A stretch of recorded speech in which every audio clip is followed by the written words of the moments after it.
Mark 3. Again he entered the synagogue, and a man was there with a withered hand. And they watched Jesus to see whether he would heal him on the Sabbath, so that they might accuse him. And he said to the man with the withered hand, "Come here." And he said to them, "Is it lawful on the Sabbath to do good or to do harm, to save life or to kill?" But they were silent.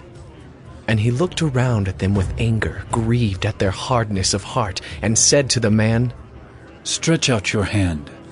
He stretched it out, and his hand was restored. The Pharisees went out and immediately held counsel with the Herodians against him, how to destroy him. Jesus withdrew with his disciples to the sea, and a great crowd followed, from Galilee and Judea, and Jerusalem and Idumea, and from beyond the Jordan, and from around Tyre and Sidon.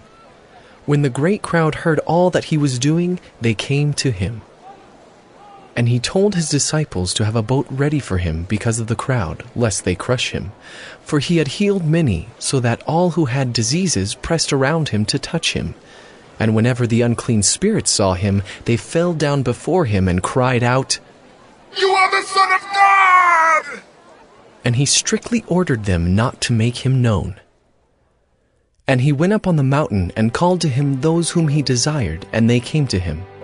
And he appointed 12, whom he also named apostles, so that they might be with him, and he might send them out to preach, and have authority to cast out demons. He appointed the 12, Simon, to whom he gave the name Peter, James the son of Zebedee, and John the brother of James, to whom he gave the name Boanerges, that is, sons of thunder, Andrew and Philip, and Bartholomew, and Matthew, and Thomas, and James the son of Alphaeus, and Thaddeus, and Simon the Cananean, and Judas Iscariot, who betrayed him. Then he went home, and the crowd gathered again, so that they could not even eat.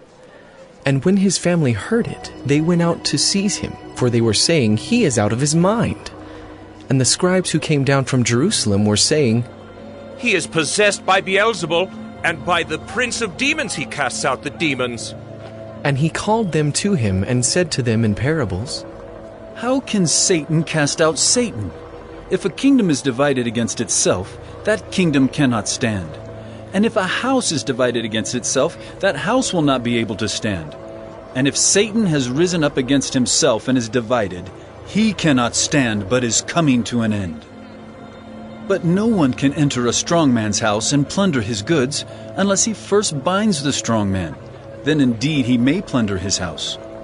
Truly I say to you, all sins will be forgiven the children of man, and whatever blasphemies they utter.